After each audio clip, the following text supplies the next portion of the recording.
G'day everyone, welcome back to the studio. Today I'm going to show you how I created this little piece on a round board. I'm very happy with it, that's why I'm showing it to you. It was great to do something different. So yeah, using new colours, new Lorez colours. Real excited about that. Lots of pinks. So I'll tell you what they are in a second.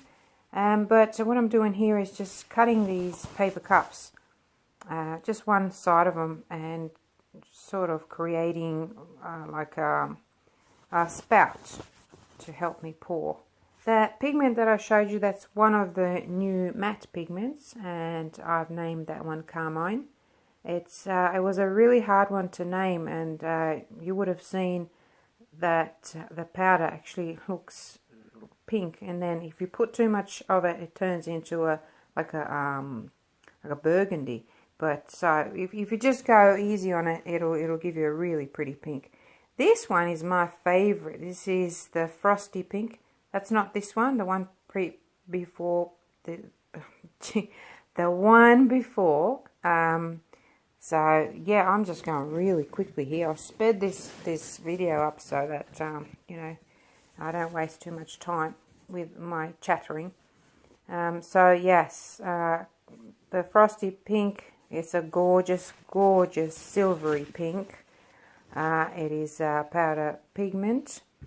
Then the Carmine is a matte, and that other one that you would have seen, that a really nice pink as well, I call that one a French Rose. It's also pretty.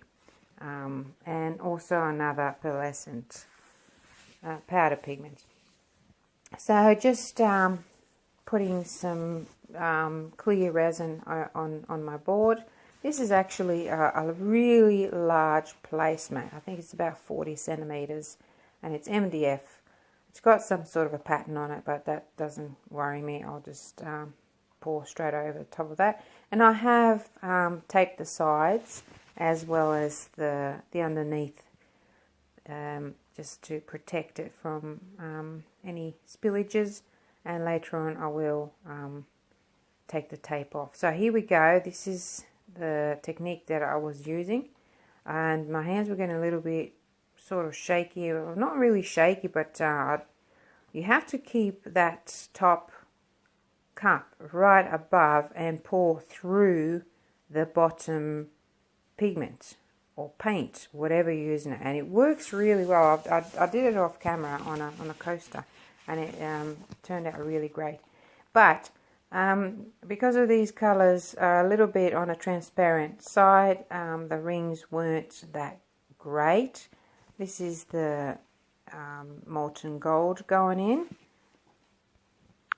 and that molten gold looks really great with the pinks, just unbelievable. So a little bit of heat going in there, and you'll see that my paste, or rather my resin, is sliding to one side. No matter how, you know, perfectly this is leveled, it just seemed to, you know, slight little degree, and it will start sliding one way. So just, I've got 2 cups together, and just going around pouring some of those colours, because I didn't like having too much of that gold there in that spot. But yeah, just kind of using everything that I have now, using that up, and going around with gold, just creating some nice little lines, just adding to the piece. And like I said, I really enjoy doing this, because it gives me an opportunity to play a little bit, to get my hands in there and to just watch the movements and create something. It turned out real pretty to me. So a little squirt of alcohol, and that kind of broke that area where those rings didn't quite turn out. So it just kind of broke it a little bit, and made these little dimple looking sort of cells. And now I'm just going around with my kebab stick and just pulling those lines, and you can see the difference immediately. I love doing this, and it doesn't stay like this, but it adds to the piece. Definitely it does. And I'm just going around and just everywhere that I feel it needs some tweaking, that's what I've been doing. So at this point I can see like a little flower emerging from that. It looks like a red, but that's that carmine pink. And so I'm just pulling the petal looking things. It just looks like an open flower, and I went with that. And I was talking to a friend, one of my online friends that we met through YouTube, or one of those things, social media that you become kind of friends and you start talking and you talk for hours. So I was just telling her about how I love just following whatever's in front of me and just letting go. And she was telling me that she can't do that. She needs to have control of what's going on.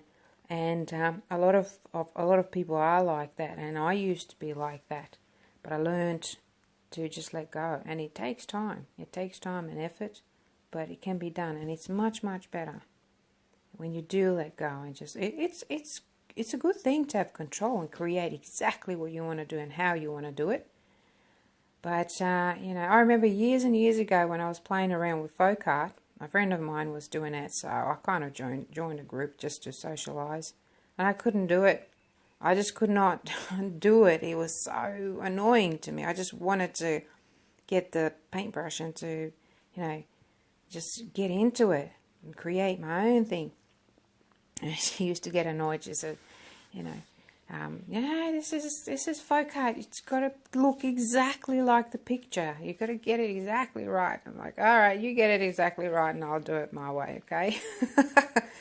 So I'm adding some crushed mirror here, and this really added a nice touch to this flower. And then I decided to go down the stem, and you would have noticed while I was talking that I kind of drew a bit of a stem of this flower and a couple of leaves as well.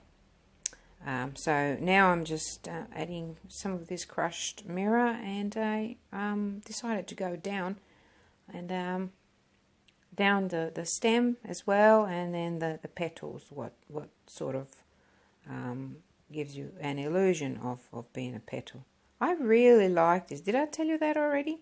Yeah, I think probably because I just missed doing things like this. And those pinks are really pretty together. So, but I think if I want to do that ring technique with the above and over, I don't know what to call that technique. Excuse me. I think I will be using more of the opaque pigments rather than the transparents, because it just you can tell that the gold, molten gold, is an opaque, but and it's actually showing. The most of the colors you can see there is that gold, really. That's why I kept going around adding more of the pink, whatever I had left. So I think I will do that technique with opaques next time. So we'll see how that goes. So guys, I think gosh, I don't know what else to tell you here. I'm just wondering if there's anything else that's going to happen. Yes, I decided to lift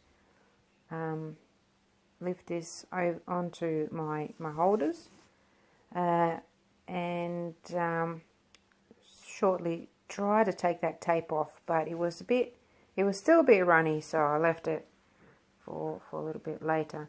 And now going around just with my fingers, I'm not dipping my fingers at all into the resin, so don't worry. I'm just kind of dropping them, and some of them don't go where I want them to go, so I just pick one up there with some tweezers. And And then, you know, I didn't plan this. I just thought, oh, I'll just keep going. I love this crushed mirror, and it's just so nice and glittery and reflective, so I like it. So that's it, my friends. I'm just gonna, I think, speed up the rest of it even more, and then you'll see the photos. So let me know what you think about this one, and have a go at creating something random. It really feels great doing that. The resin, I forgot to tell you the resin that I was using. I used Platinum Super Coat. I love that resin very much, so that's the one that I used, but you can use whatever resin you want, really, whatever you're happy with.